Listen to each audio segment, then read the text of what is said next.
Selamat datang di Cupu Channel Jendela Dunia. Kali ini kita akan ngobrol tentang sejarah dan ajaran Ki Ageng Suryo Mentaram. Monggo, Mas Rino. Supaya tidak keliru, karena ini sekilas untuk mengingat sejarah beliau, maka buka kerpean. Jadi Ki Ageng Suryo Mentaram itu lahir pada tanggal 20 Mei 1892 di Keraton Yogyakarta. Karena beliau memang putra pangeran, maksudnya putra raja dari Hamengkubuwono ke-7 dari garwa ampean Ratno Mandoyo. Beliau urutan yang kedua dari 6 bersaudara. Nah, itu sekilas tentang kelahiran beliau. Beliau sendiri juga dikenal sebagai tokoh kemerdekaan, Indonesia, dan banyak ajaran-ajaran beliau di era awal kemerdekaan, sebelum kemerdekaan, awal kemerdekaan, merdeka, dan sudah merdeka itu yang mewarnai masyarakat Jawa, khususnya Jogja. Nah, yang menarik kan sebenarnya ketika kita membahas tentang beliau sendiri. Jadi beliau sendiri itu memang memiliki karakter yang kritis. Jadi ketika awal beliau menolak gelar dan keluar dari dalam keraton itu karena memang beliau merasa daya kritisnya itu tidak bisa berkembang di lingkungan keraton. Maksudnya dalam kutipan banyak literasi tentang beliau mengatakan sering tidak bertemu orang. Dalam maksud orang itu beliau karena beliau itu orangnya kan kritis ya, jadi suka untuk berdiskusi, istilahnya ngobrol dengan orang yang memang kelihatan karakternya. Jadi kalau dia salah ya harus diingatkan kayak gitu-gitu. Cuman karena beliau itu memang seorang putra raja, jadi dia merasa statusnya itu membebani dia untuk merasa dia tidak mendapatkan hal-hal yang diharapkan dia. Jadi kan orang yang kritis sama dia jadi berkurang gitu kan. Jadi itu yang saya tangkap dari beliau, yang akhirnya beliau memutuskan untuk meninggalkan keraton dan meninggalkan gelar beliau. Nah, untuk ajaran-ajaran beliau yang terkenal itu seperti kayak mulur mukret, terus kemudian di fase awal beliau keluar dari keraton itu ajaran-ajaran beliau itu banyak mengenai tentang memerdekakan diri. Memerdekakan diri itu artinya ajaran-ajaran tentang hidup bahagia. Terus kemudian ajaran-ajaran ketika era mendekati tahun 45, beliau sendiri juga dekat sekali dengan tokoh-tokoh kemerdekaan ketika itu. Jadi semacam Ki Hajar Dewantara, Bung Karno, dan banyak tokoh-tokoh yang lain. Dan khususnya untuk di Jogja, beliau sendiri juga termasuk 9 orang yang mendatangkan untuk berdirinya peta. Itu termasuk 9 orang yang mendatangani untuk pendirian peta itu di Indonesia. Dan beliau sendiri hobinya itu adalah turun ke masyarakat dan sering memberikan wawasan pengenalan. Kalau beliau menyebutnya tentang ilmu jiwa. Jadi bukan ilmu kanuragan, bukan ilmu kebatinan. Beliau lebih senang ke arah disebut dengan ilmu jiwa, dengan harapan untuk memperoleh kebahagiaan. Itu yang istilahnya kata pengantar dari saya untuk membahas lebih dalam tentang ajaran-ajaran Ki Ageng Suryo Mentaram. Nah, monggo dimulai tentang diskusinya. Jadi kan Ki Ageng Suryo Mentaram ini kan kalau bagi saya pribadi itu beliau sangat menginspirasi ya. Istilahnya saya udah kenal ajaran beliau itu ya sudah cukup lama, mungkin belasan tahun yang lalu gitu kan. Itu yang paling berkesan itu kan istilahnya ketika beliau memperkenalkan ajaran kayak menjajaki awake dhewe atau mengamati diri sendiri. Dalam hal ini beliau mengistilahkan dengan kromo dongso. Sebenarnya kromo dongso ini ya si pengamat, cuma ini masih berdasarkan ego gitu kan. Jadi ego kita yang diamati, diawasi, dijajaki ataupun dirasakan gitu kan. Nah, dari pengamatan ini kan nanti kalau yang lapisan terbawah itu kan ada si pencatat itu kan, istilahnya yang alam bawah sadar itu. Nah, terus nanti kan ada itu kan ketika kita di alam bawah sadar, terus nanti kan mundak sidik itu ya di alam sadar kita itu ya nanti mulur mungkret itu kan. Mulur mungkret itu misalnya saya kasih contoh,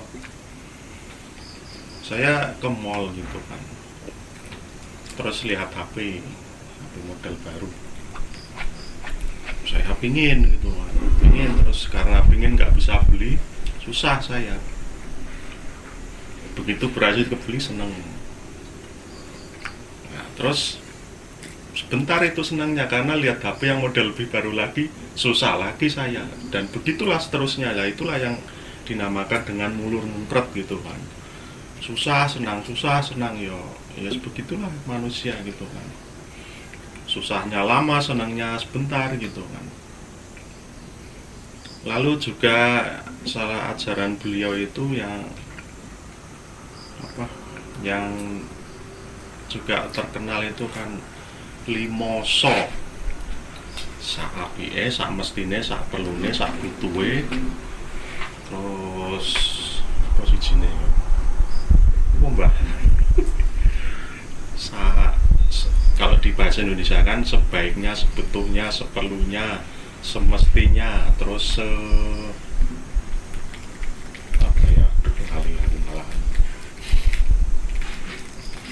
ya itulah pokoknya ngono lah. Tapi memang intinya kita itu di tengah-tengah gitu loh. Jadi memang netral gitu bisa. Jadi ketika kita bisa mencapai tataran mengamati si kromo dongso ini, kita sudah mencapai tataran manusia tanpa ciri atau tanpa cacat itu yang sebagai dikatakan mungkin sebagai puncaknya ajaran Ki Ageng Suryo Mentaram itu. Cuma memang dalam prosesnya itu kan beliau itu kan sejak dari keraton kan beliau kan mengamati ketika abdi dalem nyembah ke rajanya, ke sultannya ini, nah, terus mengamati iki sing disembah sapa, sing nyembah sapa gitu kan. Apa sing disembah, sing nyembah sapa itu kan nanti kan beliau juga keluar keraton juga terus pernah juga berguru agama ke si Kiai Ahmad Dahlan itu juga beliau pernah gitu. Tapi karena mungkin beliau tidak mendapatkan kepuasan spiritual di situ, hanya terus mencari lagi dan beliau juga tirakatan itu di tempat-tempat yang dianggap bingit seperti di Gua Langse, terus di Kadilangu Demak dan lain sebagainya gitu kan. Jadi itu semua kan sebuah proses itu. Dan juga ketika beliau itu mendapatkan pencerahan itu malah justru ketika pas beliau kecemplung di mana Kaliopak apa ya, Kaliopak, dan sadarnya itu lama gitu loh. Jebul ki sing njaluk sing klelet njaluk tulung-tulung ki si Suryo Mentaram ning aku ora gitu kan. Lah aku ki sapa gitu kan. Suryo Mentaram ki sapa? Nah, Suryo Mentaram ki ya si kromo dongso kuwi. Yang sing ulun relasi aku ini. Aku iki sapa? Lah aku iki ya si itu yang tanpa ciri itu. Jadi memang pada tataran ini adalah mengamati si pengamat itu. Si pengamat dia menyaksikan dirinya sendiri kecemplung kali. Nah, pengamatnya si pengamat ini menyaksikan tapi dari sisi yang lain, dari sisi yang lebih luas gitu kan. Dan perlu diketahui juga bahwa pada saat yang hampir bersamaan atau saat bersamaan, ajaran di India itu juga ada sesosok yang katakanlah guru spiritual, itu ajarannya mirip-mirip, itu namanya Jiddu Krishnamurti. Dia itu juga mirip-mirip itu ajarannya, ya mengamati gitu kan. Jadi salah satu pokok ide beliau itu kan istilahnya melampaui gagasan sendiri gitu kan. Jadi gagasan kita saat ini dilampaui gitu. Ya intinya hampir sama lah. Padahal nggak ada berhubungan ya. Apa? Nggak ada berhubungan. Cuma pada inti ajarannya hampir sama. Dan saatnya juga bersamaan. Ya entah nek dilala terus mbok nek zaman biyen nek wis ana HP terus WA-an gitu, nggak tahu. Kirim layang. Dan sebenarnya ini juga kalau di agama itu yang agama-agama besar itu sebenarnya ini ajaran Buddhisme ini yang meditasi vipassana itu sebenarnya mirip itu. Yang sepengetahuan saya itu sebenarnya kan vipassana itu kan dia mengamati dalam diam gitu, menyadari gitu kan. Itu sebenarnya kalau di dalam ajaran Buddha ini meditasi tingkat lanjut lah ini.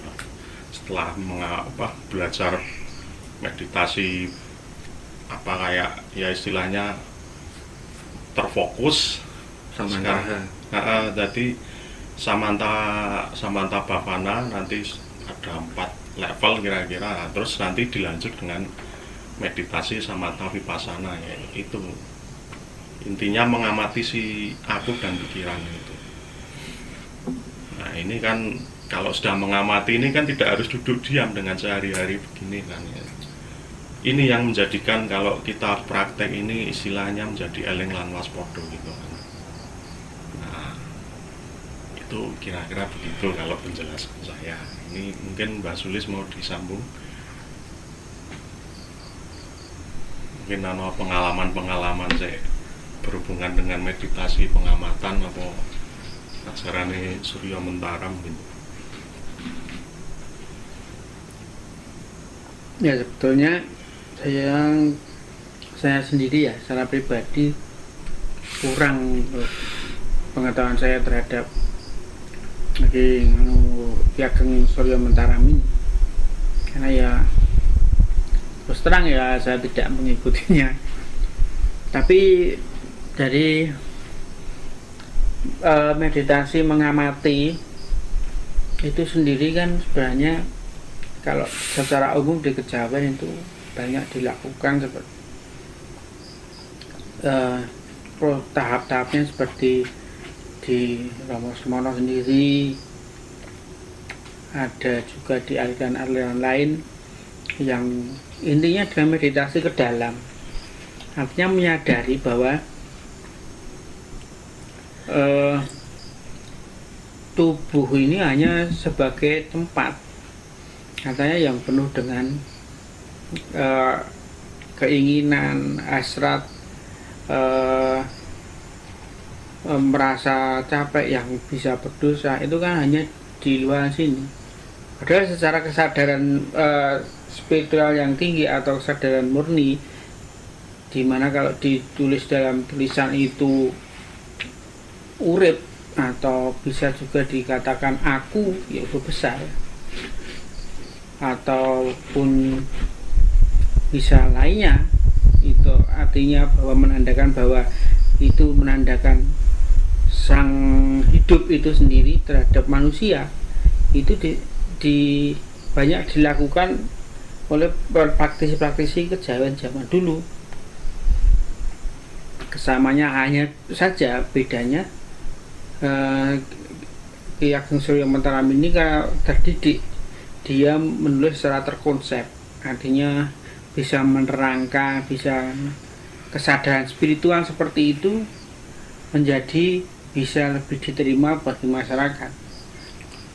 Kalau sekedar pelaksanaannya ya banyak dilaksanakan oleh para pelaku spiritual itu, bahwa menyadari kesadaran pribadinya yang timbul, menyadari seperti kita kalau secara umum di dunia spiritual atau supranatural lah, katakanlah merogoh sukmo gitulah, artinya bahwa dia menyadari tubuhnya sendiri terlihat, bahwa dirinya melihat dengan itu, bisa terlihat saling melihat.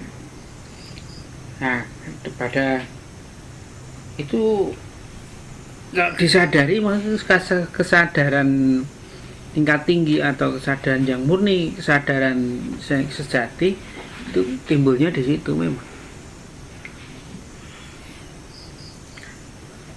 Mungkin ada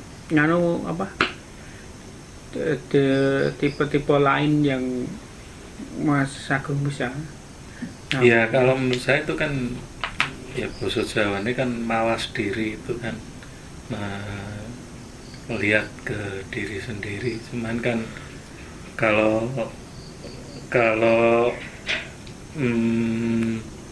yang proses meditasi tadi itu ya mungkin salah satu macamnya kan merogoh sukmo, cuman kan sebetulnya saya nggak tahu apa itu merogoh sukmo atau bukan, tapi ketika pada satu fase tertentu itu kalau meditasi itu ya badan itu udah bukan badan ya akunya itu udah lepas dan itu memang kalau saya sih bukan istilahnya merogoh sukmo ya, tapi ya melihat diri kita, jadi seolah-olah itu ada di luar tubuh dan di satu titik gitu kan. Selain kalau memang itu berpendar, tapi ada juga kondisi bahwa itu lepas dan ya rasanya itu aku, cuman ini badan gitu ya seperti itu. Saya nggak tahu istilahnya ya. Tapi itu ada fase yang seperti itu ya, cuman mudah ngomongnya gitu loh ya. Mudahnya kan koyong seperti meraga sukma ya. Artinya bahwa keindividuan atau kedirian dari manusia itu berbeda dengan pribadinya ya. Atau wadaknya berpisah dengan uripnya sang aku ini. Iya. Jadi yang menarik itu gini sebenarnya, kalau saya membaca literasi tentang Ki Ageng Surya Mentara. Jadi beliau sendiri itu menekankan bahwa di bahasa Indonesia kan ya, mengerti dalam sebuah cerita, mengerti yang dilakukan dan mengerti yang hasilnya itu sesuatu yang harus dituju. Maka beliau selalu mengamati hal itu. Jadi sesuatu pengertian itu dilakukan dan hasilnya apa. Nah, itu sendiri yang selalu dipolakan dalam ajaran-ajaran beliau. Makanya beliau sendiri juga sering mengatakan bahwa nek wis ngerti tenan itu artinya sudah dilakukan benar, itu bakal mandes atau menjadi satu dengan dirinya. Artinya pengajarannya Ki Ageng Surya Mataram itu memang kadang terlihat sebagai ajaran psikologis kalau kita ngomong bahasa modern sekarang ya. Cuman sebenarnya itu kan kalau dalam ajaran kebatinan atau ajaran tirakat, sebenarnya beliau itu lebih cenderung menerangkan tentang menyambung tentang yang tadi, tentang weton tadi. Jadi kalau dalam ajaran Jawa kan ada legi, wage, pon, paing, dan kliwon yang itu menghasilkan menciptakan sebuah perasaan-perasaan yang menghasilkan sesuatu hal yang dimotori, akhirnya itu mengerucut di kliwon di tengah. Nah, dalam beberapa ajaran dikenal bahwa ada yang namanya jiwa. Jiwa itu adalah implikasi dari semua perasaan-perasaan kecil itu yang mendasari lahirnya jiwa. Nah, kalau dalam aliran spiritual itu ada yang disebut jiwa, ada yang disebut roh. Ketika jiwa dan roh itu bersatu namanya sukma. Ada beberapa ajaran yang mengajarkan tentang itu juga. Nah, kalau saya kembali ke ajarannya Ki Ageng Surya Mataram itu, dia lebih ke arah jiwanya untuk mengerti tentang sukmanya itu sendiri seperti apa. Jadi ketika manusia itu sudah menjadi satu antara roh dan ketika disebut sukma itu kan gabungan jiwa dan roh sudah menjadi satu, kan sulit untuk membedakan ini yang mana, ini yang mana. Nah, untuk supaya mengerti ini yang mana, beliau Ki Ageng Surya Mataram lebih menitik beratkan ke ajaran tentang ini adalah nafsu badan wadak. Makanya di ajarannya Ki Ageng Surya Mataram kan lebih menitik beratkan pada keinginan. Katakanlah kalau mengapati keinginan, ingin ini timbulnya dari mana? Apakah dari pikiran? Apakah dari mulut? Apakah dari cerita orang-orang?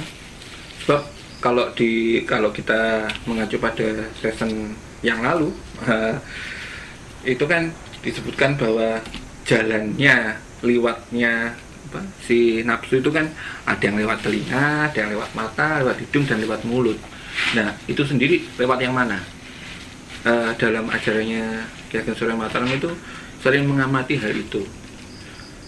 Maka ketika dia terjebur di kari opak itu, dia menyadari hal itu, bahwa sebenarnya antara pribadi tinggi dan istilahnya pribadi yang tidak tinggi, saya tidak bisa ngomong itu pribadi rendah ya, karena tidak ada yang rendah sebenarnya. Jadi yang pribadi tingginya itu mengamati pribadi yang lainnya. Artinya dia sadar bahwa loh, iki kan terbit dari keinginanku untuk hidup, dan satunya lagi berkeinginan bahwa ada sesuatu hal yang itu anteng, sifatnya anteng, dan keinginan hidup dan sifat anteng ini dia merasakan hal itu ketika tercebur di sungai opak itu. Maka ada beberapa orang yang mengatakan itu pencerahan dan macam-macam lah, itu penemuan dan segala macam. Cuman salah satu titik balik yang sering diceritakan beliau adalah ketika terjatuh di sungai opak itu sendiri. Dan memang beliau dalam literasinya beliau itu kan sering ngobrol dengan orang. Kenapa? Karena beliau ingin isinya tukar pendapat dengan orang, dengan segala macam kisah hidupnya orang, dan beliau ingin isinya kalau jadi si A, si B, si C itu gimana sih rasa itu, untuk meneliti tentang rasa itu sendiri. Jadi beliau itu dalam hidupnya itu 2 minggu itu di rumah, 2 minggu itu bepergian. Jadi ketika ada seorang kawannya bilang, sing mbok tiru itu Siddhartha apa? Dia bilang, menyatakan tidak, karena kalau Siddhartha itu melupakan keluarga. Dia tidak, dia masih bahkan dalam ceritanya putra beliau yang Barep, yang Bajem, dituangkan dalam beberapa risalah itu, beliau masih intens mengajar putranya walaupun cuma 2 minggu per bulannya, mengajari tentang wayang, folklore dan segala macamnya itu. Dan 2 minggu kemudian melakukan perjalanan untuk ketemu banyak orang. Jadi ketika beliau disamakan dengan Siddhartha, beliau tidak mau karena alasannya yaitu saya masih memikirkan keluarga gitu. Itu sih. Nah, terus tak ulangi lagi kan. Tadi yang 5 so itu kan, kalau di bahasa Indonesia kan, muka-muka orang lali meneh. Sebaiknya, secukupnya, sebutuhnya, semestinya, dan sebenarnya gitu kan. Ini sebenarnya yang juga menginspirasi. Dilala yang menginspirasi ya sering lali juga kan. Kan tadi kan Mas Agung bilang mawas diri. Nah, mawas diri itu juga salah satu istilah yang dipopulerkan oleh Ki Ageng Suryo Mentaram itu kan. Jadi kan tatarannya itu kan ada 3 sebenarnya kan. Yang pertama itu Nanding Sariro. Nanding Sariro itu membanding-bandingkan ajaran A sama ajaran B. Ujung-ujungnya ajaranku dhewe yang paling unggul gitu kan. Si A, si B, si C, iki sing ki sugih, sing ki ra padha sugih, sing ki melarat. Neng tetap aku sing unggul gitu kan. Nah, itu Nanding Sariro. Masih membanding-bandingkan gitu kan.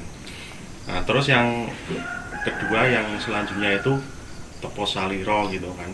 Tepo Saliro itu podo kabeh itu hampir sama semua. Itu kan istilahnya ada istilah kula panjenengan sedaya sami gitu kan. Kalau di pertemuan-pertemuan itu kan kula panjenengan sami gitu dan lain sebagainya. Itu ya sebenarnya seperti itulah, itu mawas diri sebenarnya. Dan yang tingkatan yang lebih nganunya lagi sudahnya itu mulat sariro. Mulat sariro itu kita sudah istilahnya bener kowe luput aku gitu kan. Kita sudah mengetahui kebenaran dari tiap-tiap orang gitu kan. Tidak hanya membenarkan diri sendiri tapi juga membenarkan orang lain gitu loh. Nah, itu ya seperti itu. Terus salah satu ya lagi yang populer oleh istilah yang oleh Ki Ageng Suryo Mentaram itu adalah Sirnaning Kawula Gusti. Kalau yang umum kan di Kejawen kan Manunggaling Kawula Gusti gitu. Nah, ini Sirnaning berarti antara Gusti dan kawulunya itu sudah nggak ada. Nah, sing ngono sapa? Sing ngono iku dudu gitu kan. Kalau menurut di Wedotama ya sejatinya ora ana apa-apa. Sing ngono kuwi dudu gitu. Sebenarnya ya mirip-mirip gitu. Jadi kalau apa ya istilahnya yang lebih anunya itu sebenarnya ini adalah nganu syahadat atau kesaksian gitu kan. Menyaksikan istilahnya ketiadaan gitu kan. Lah yang menyaksikan itu siapa? Lah ya itu yang sejatinya, tapi itu nggak bisa ditunjuk, nggak bisa diaku gitu kan. Nah terus nganu apalagi yang dari Ki Ageng Suryo Mentaram itu apa ya? Nah, ketika beliau di awal-awal perjalanan gitu kan, dia sering ke tempat-tempat wingit atau petilasan-petilasan atau makam keramat gitu kan.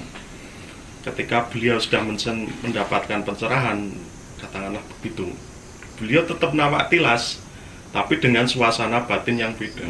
Dia menjajaki kromodongsonya gitu kan. Misalnya kalau ketika pas di Gua Langse kok si kromodongsonya ini kepengen akeh misalnya, ya beliau tinggal istilahnya itu mengamati diri sendiri gitu. Misalnya takut itu nah di sana terus kenapa itu ya diamati gitu. Jadi napak tilas kembali perjalanan beliau di awal-awal tapi dengan nuansa batin yang beda. Nah ini loh. Ini ya sebenarnya pengen tak tiru gitu. Dengan istilahnya kayak berkunjung ke tempat-tempat yang pernah saya kunjungi tapi dengan nuansa batin yang beda. Mung ya kuwi randit gitu. Ora didhawuhi. Ada yang menarik itu gini ajarannya. Di akhir-akhir usia beliau itu beliau meneruskan ajaran saya kemana ajarannya, cuman bunyinya seperti ini. Ono kene padha wae, aku sugih ya gelem, kere ya gelem, sehat ya gelem, loro ya gelem. Artinya ketika itu tingkat kepasrahannya atau tingkat kebahagiaannya dimanapun dia lakukan dengan sukacita. Itu yang sebenarnya disampaikan kenapa kok sampai jadi kawruh kabegjan atau kawruh kebahagiaan. Jadi kawruh kebahagiaan itu yang sebenarnya beliau cari itu adalah bahagia dalam semua tempat, dalam semua hal, dan rela istilahnya apa ya, sak ditai. Karena lahir dari pengamatan yang sebenarnya dari perjalanan beliau dari muda sampai sepuhnya kan, beliau mengamati hal itu, bahkan sampai beliau pun berpesan karena kedekatannya dengan masyarakat, beliau berpesan tidak mau dimakamkan dalam makam-makam kerajaan Keraton Imogiri. Cuman karena memang paksaan dari pihak keraton ya beliau mau dimakamkan di daerah dekat Imogiri tapi tidak di makam keratonnya. Alasannya supaya kalau yang mau nyekar gampang, tidak terlalu ribet, jadi memudahkan banyak orang. Jadi filosofi beliau memang dilakukan benar. Jadi istilahnya kepingin jadi manusia kak istilahnya beliau itu kepingin jadi manusia seutuhnya. Nah kan logikanya itu gini sebenarnya, kan kalau jadi manusia seutuhnya itu ya ketemu manusia, saling ngobrol, saling apa, tanpa orang itu harus takut dengan beliau, karena memang status beliau memang dalam kosmologi Jawa memang tinggi, wong anak raja kan gitu ya. Beliau mengharapkan ingin ketemu dengan manusia, ingin ngobrol, tukar pikiran. Kenapa kok dia sangat senang tukar pikiran? Karena dengan tukar pikiran itu dia bisa merasakan rasa yang dirasakan orang lain. Kadang rasaku jadi ini tuh seperti ini, kalau rasanya orang itu seperti apa, rasanya orang lain seperti apa, rasanya orang lain seperti apa. Dan Kromo Dongso sendiri kan sebenarnya Dongso itu kan nama orangnya. Jadi kalau katakan namanya saya ya Kromo Rino gitu. Jadi sebenarnya Kromo Dongso ini adalah mengistilahkan nama beliau sendiri. Itu yang disebut Kromo Dongso, kalau nggak salah saya bacanya sih seperti itu. Jadi ketika dia mengamati Kromo Dongso ya dia mengamati dirinya sendiri. Itu sebenarnya yang dimaksudkan beliau. Dan juga kalau pengamatan diri sendiri itu juga ya gampang-gampang angel, karena memang kita masih dipengaruhi oleh ego kan gitu kan. Jadi memang kebanyakan dari kita memang ya pengamat, cuma kan masih di tataran si Kromo Dongso ini kan, atau si aku gitu kan. Aku pura kae kok elek ya tak judge elek, ya tak hakimi elek gitu kan.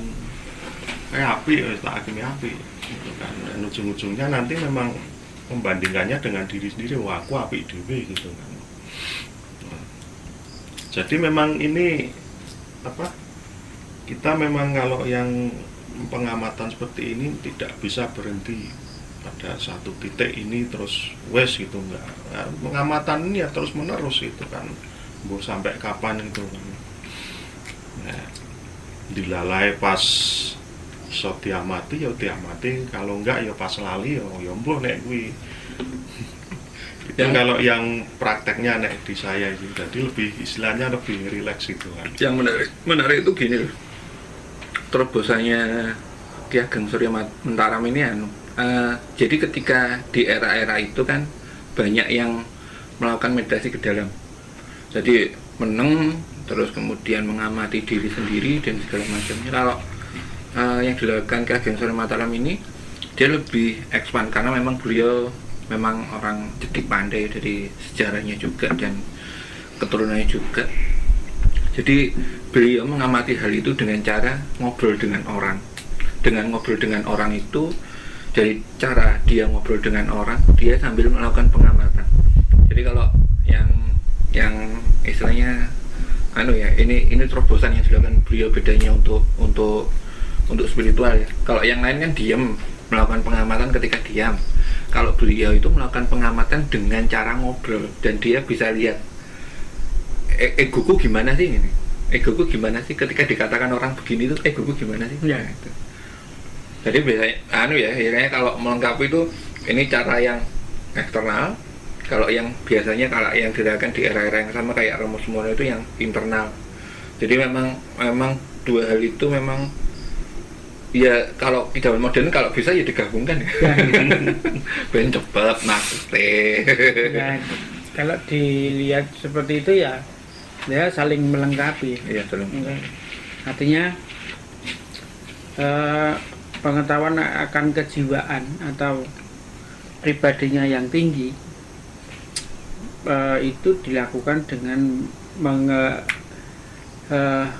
eksplorasi terhadap orang lain. Bagaimana sifat orang, sikap orang terhadap kita itu, sikap bukan menyalahkan orang lain, tetapi justru malah bagaimana sikap saya terhadap pendapat orang Iya. lain untuk mengolah diri saya sendiri. Iya. Jadi terpicu oleh pendapat orang lain terhadap saya, dan itulah yang akan digali. Iya. Sama kalau meditasi ke dalam kan nggak ada input dari luar, dia menyadari dirinya sendiri, tapi di situ diperoleh dari orang-orang lain, pendapat orang lain terhadap dirinya. Apakah egonya itu nek dicap elek itu dadi nesu, Iya. utawa malah kebalikannya, oh pancen aku elek, apa kesadaran.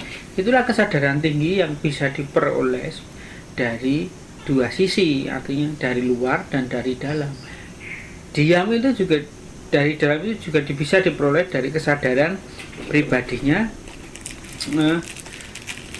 Sewaktu diam itu dia memperoleh pencerahan dan dia dipakai dalam kehidupan sehari-hari, sehingga sikap yang keluar itu mencerminkan diri pribadinya yang utuh. Betul. Artinya menghargai orang lain, pendapat orang lain, apapun yang ditujukan kepadanya diterima dengan sistemnya istilahnya legowo atau Lilo. apa, lebih pasrah itu loh. Lebih menghargai. Lebih menghargai orang lain. Nah ini dua sisi yang kelihatannya agak bergesekan, tapi ternyata saling melengkapi. Kalau di idiom di Jawa kan lahir itu utusaning batin. Iya. Jadi apa yang dilakukan itu adalah cerminan dari dirinya atau utusan dari dirinya sendiri, dari dalam suruh apa. Nah Ki Ageng Suryo Mentaram ini dari luar itu memicu batinnya sendiri. Emosi batin, ya. Jadi cara-cara untuk mengenali emosi batin dan metodenya Ki Ageng Suryo Mataram itu dengan ngobrol memang. Ya. Jadi ketika ngobrol dengan orang, dia kan mendapatkan feedback dari orang itu sendiri. Ketika mendapatkan feedback dari orang itu sendiri, dia mengamati dia. Aku emosiku terpicu enggak ya? Aku kroso harus lebih menang atau enggak ya? Nah, hal-hal itu yang menurut pendapat Ki Ageng Suryo Mataram mungkin itu dianggap istilahnya cara sing lebih cepat untuk mengamati emosi batin. Karena emosi batin itu emosi perasaan yang sifatnya dari daging. Jadi kan kalau kita bicara tentang kosmologi, tentang wage kliwon dan segala macamnya, itu kan ada hal yang mempengaruhi sifat temperamen, ada hal yang mempengaruhi sifat angin-anginan, ada hal yang mempengaruhi sifat merasa ketakutan. Nah, itu sendiri diamati ketika berbicara dengan orang. Feedbacknya seperti apa orang itu, terus kemudian ketika kembali ke kita, itu yang mana, yang bergerak yang mana, dan itu dilakukan Ki Ageng Suryo Mataram ketika beliau menciptakan Kaweruh Jiwo itu ya. Jadi secara prinsipnya memang sebenarnya kalau digabungkan dengan ajaran yang kebatinan itu benar-benar saling melengkapi. Karena ya memang ada sisi positif dan sisi negatifnya sendiri-sendiri, walaupun tidak bisa diomong negatif juga ya. Jadi contoh kalau melakukan lewat metode beliau kan langsung tuh ketika ngobrol itu kelihatan lawan bicaranya itu gimana, kita terpicu nggak emosinya, temperasinya gimana lah. Dengan hal-hal seperti itu dia mengamati langsung ke dalam, dan dia mengatakan bahwa itu adalah sifat-sifat manusianya, sifat-sifat manusia, keegoannya. Makanya beliau kan menyontohkan kan sederhana-sederhana. Kadang kok aku kepingin tuku mie godok gitu, sehingga aku tuku mie godok iya apa? Apakah kebutuhanku hidup? Apakah rasa kepinginku? Atau karena aku kepingin ketemu sama yang jual mie godok?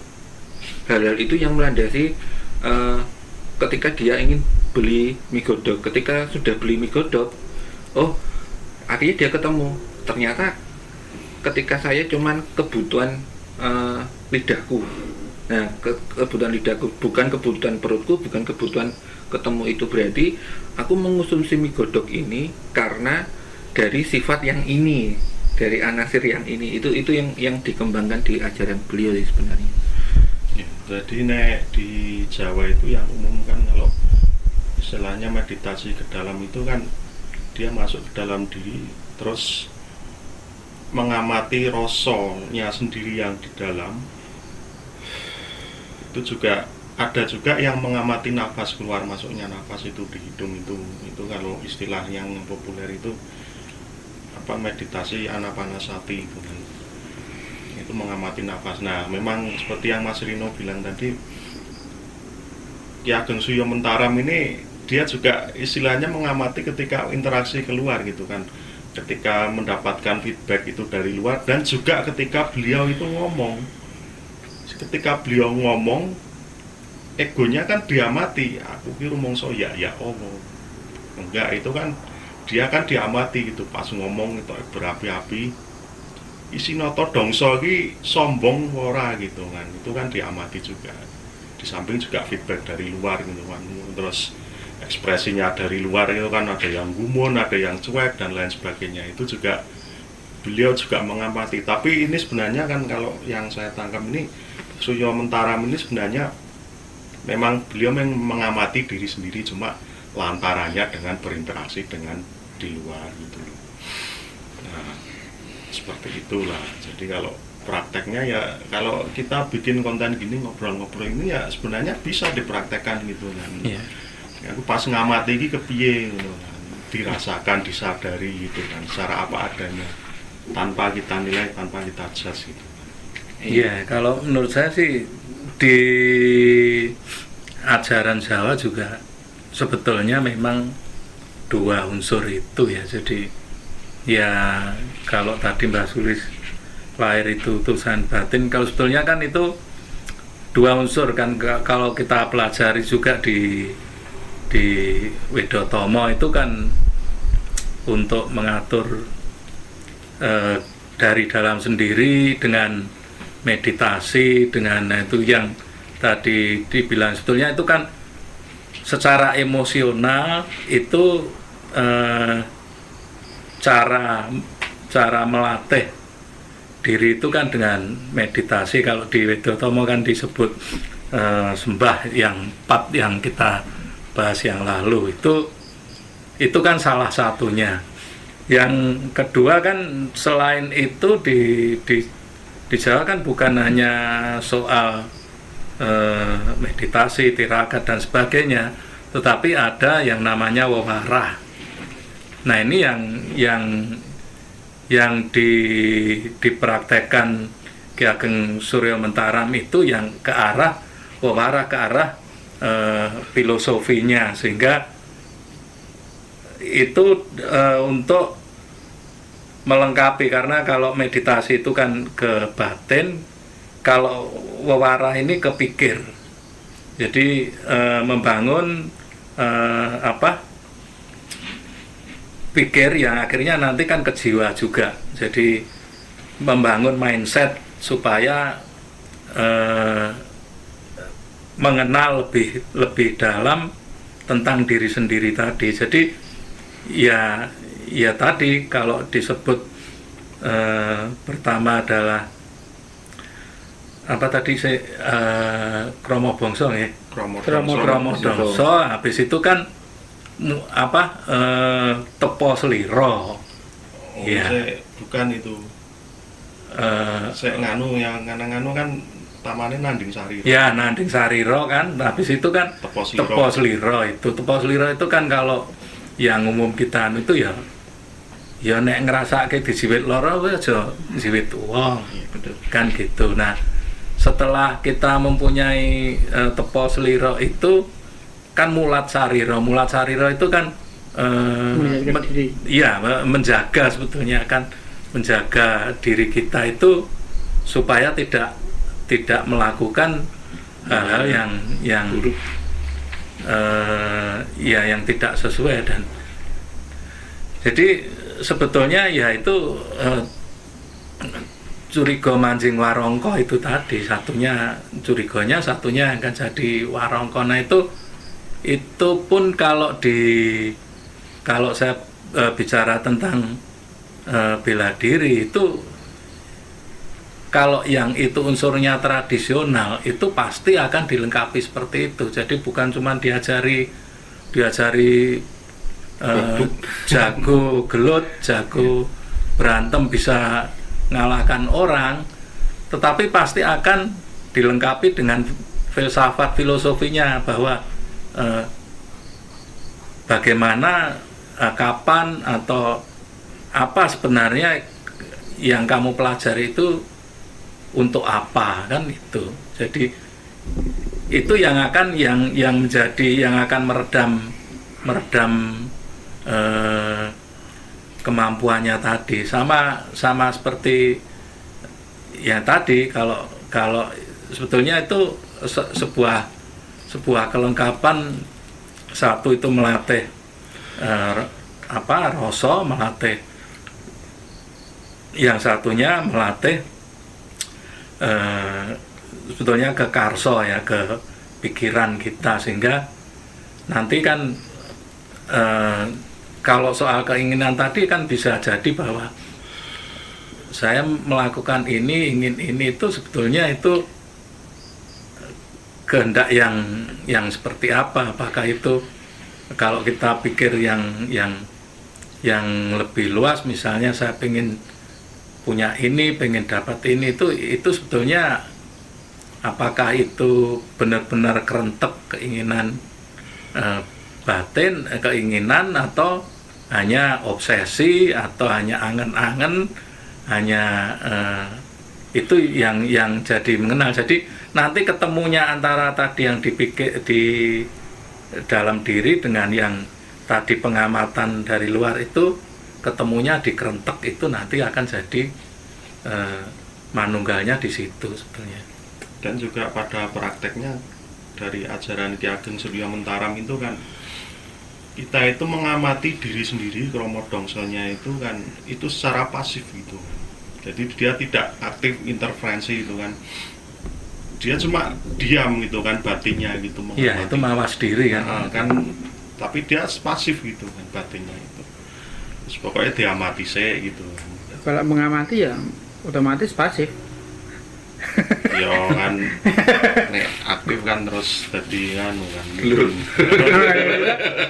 Kalau mengamati otomatis pasif. Karena hanya menganu. Iya, ada yang menarik itu gini sebenarnya. Walaupun ini dari literasi yang berbeda lagi, cuman ini saling melengkapi. Jadi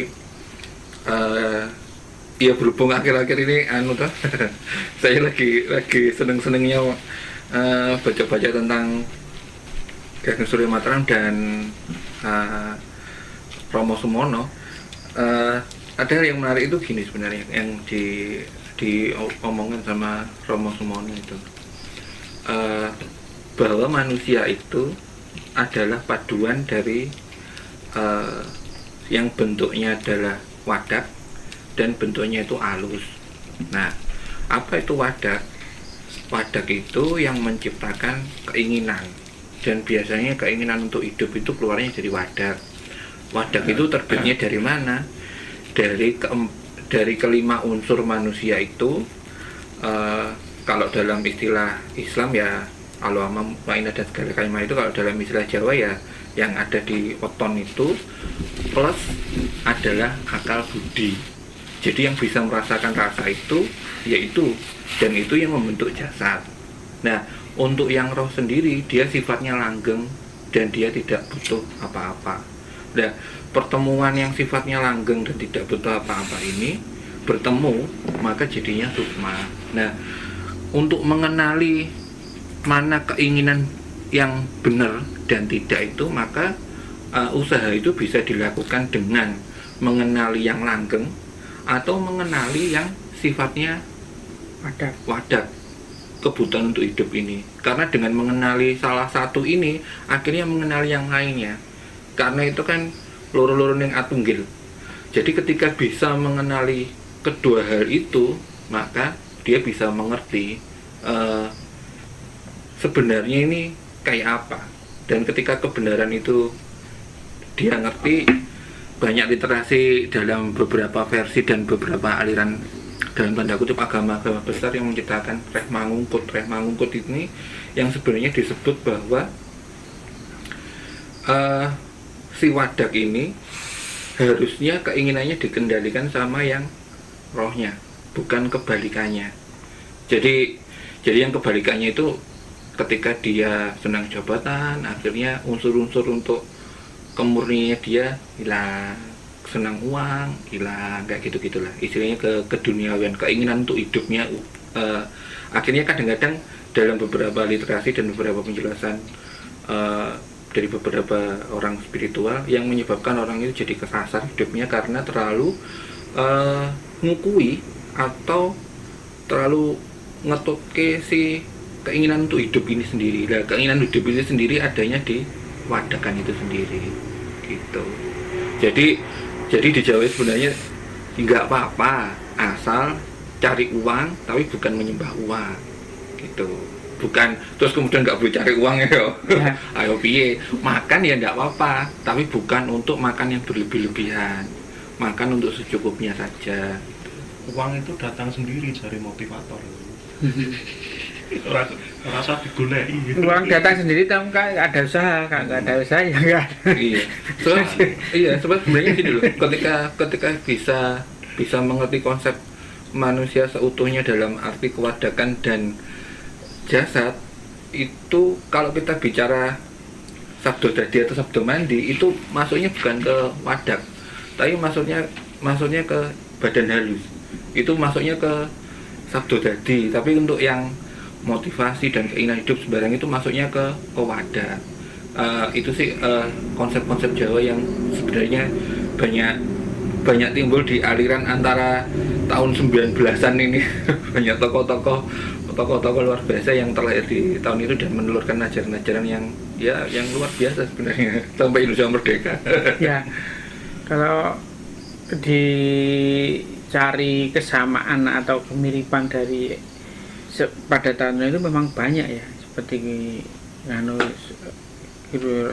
Rama Semono sendiri dan Surya Mentara. Tapi yang perlu disadari bahwa sirnaning diri itu menjadi pribadi yang lebih tinggi itu, atau Kromo Dongso itu disadari untuk menjadi sirnaning kawula Gusti. Artinya sudah ada tidak ada antara kawula lan Gusti. Sak temene ora ana apa-apa. Sing ana kuwi dudu. Lah iya. Ora iso diaku-aku karena apa ya, sebenarnya kalau sudah sampai tahap itu kita tidak bisa mengaku bahwa diri kita melihat. Artinya kalau kita itu dalam meditasi atau dalam katakanlah kita mempunyai pandangan indera keenam, tapi sebenarnya itu yang melihat itu saya atau bukan. Sebenarnya kalau diaku-aku saya bisa melihat, ya salah, karena kita cuma sakjane itulah mengunut.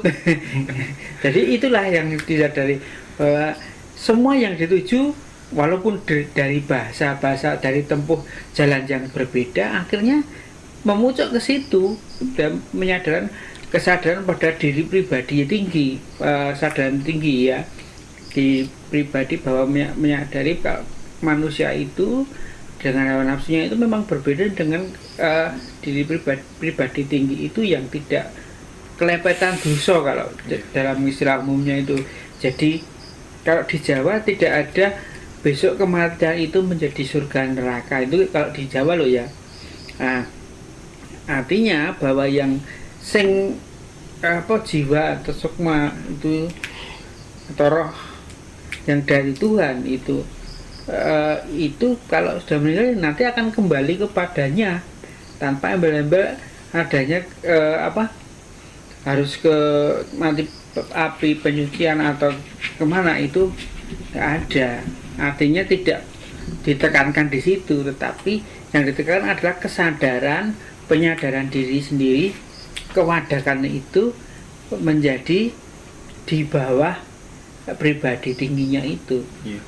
Ya itu kalau saya ngamati yang dua tadi ya, yang dalam sama yang luar itu sebetulnya di semua budaya agama itu sama. Yang satu itu kan sebetulnya unsurnya satu ritual itu ya termasuk meditasi, lagu dan sebagainya. Itu kan satu ritual itu kan tujuannya untuk bukan ritual menyembah ya, ritual itu apa sesuatu yang kita lakukan itu untuk membangun diri itu kan pribadi kita, yang kedua kan ajarannya ini. Jadi kan pasti itu ada dua. Di Jawa juga ada kan, ritualnya ya bangsanya laku, tirakat dan sebagainya. Kemudian ada ajaran. Di agama pun semua agama juga seperti itu. Itu kan ada ritual yang dia harus membangun dirinya itu dengan mungkin diistilahkan dengan ibadat atau apa kan. Tapi kan ada juga ajarannya yang mengatur dia, yang itu berupa yang disebut dari luar tadi. Nah itu suatu kelengkapan, dan kita pun kalau dalam budaya kan juga tetap harus begitu. Nah di dunia kalau kita lihat kekinian kan juga ada seperti itu. Ada yang kalau untuk menjadi untuk pengen kehidupan yang baik itu kan bisa melatih dari dirinya dengan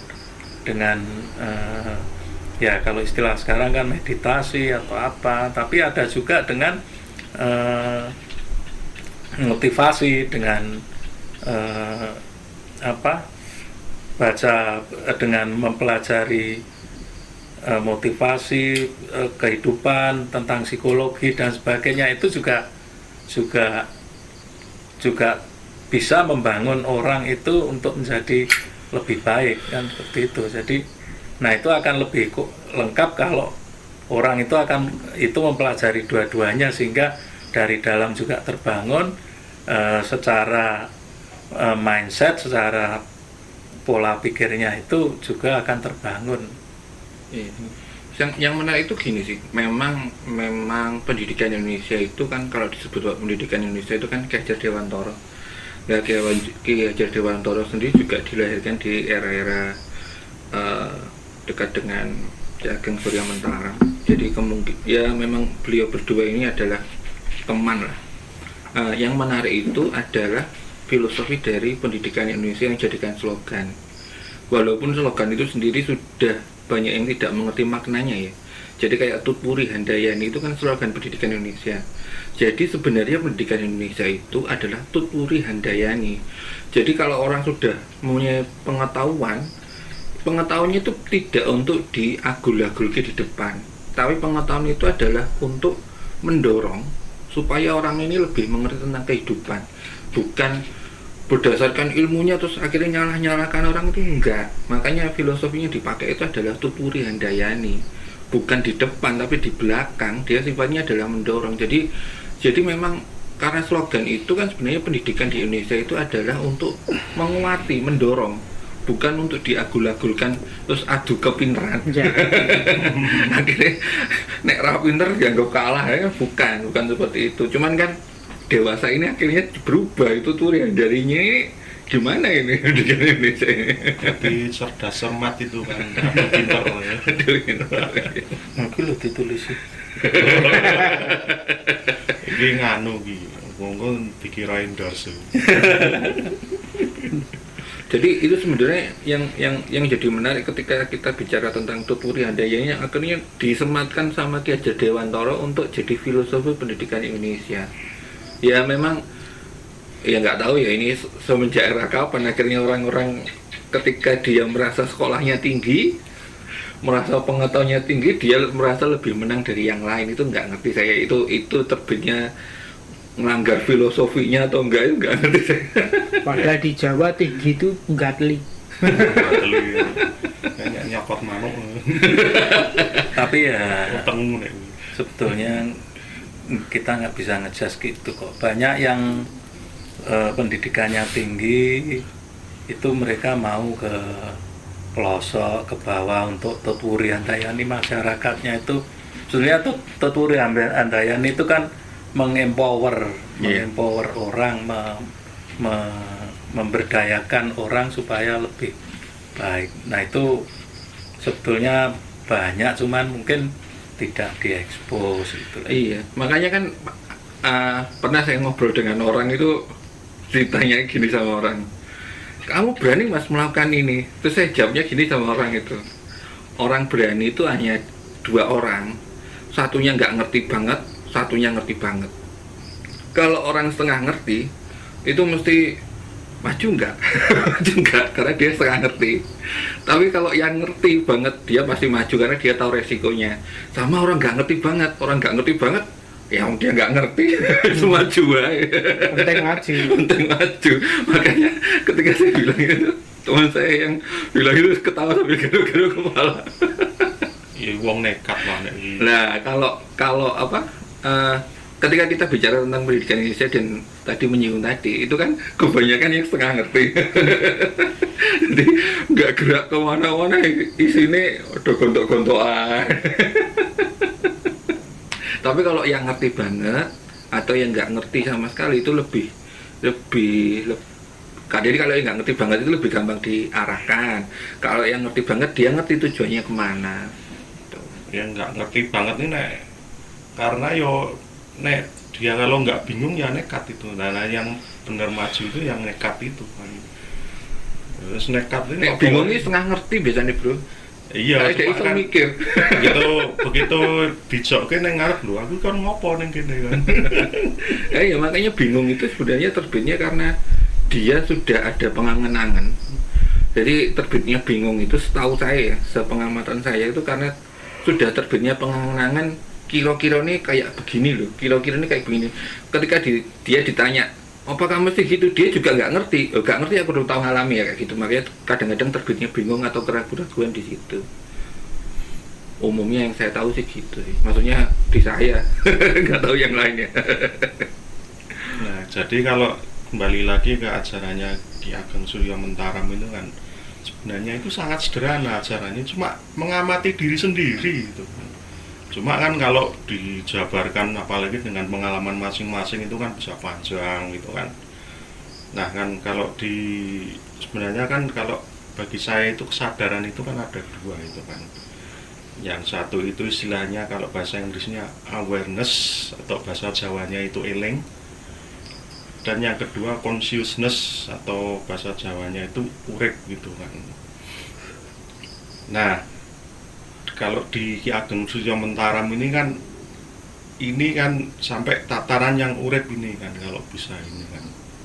Nah dengan begitu masuk ke tataran yang urip ini kan, yang benar-benar kesadaran murni ini, akhirnya kan untuk si wadak ini kan akhirnya jadi sadar diri gitu kan, jadi aware gitu kan, awareness dan eling gitu kan, eling waspada lah kalau kompleknya gitu kan.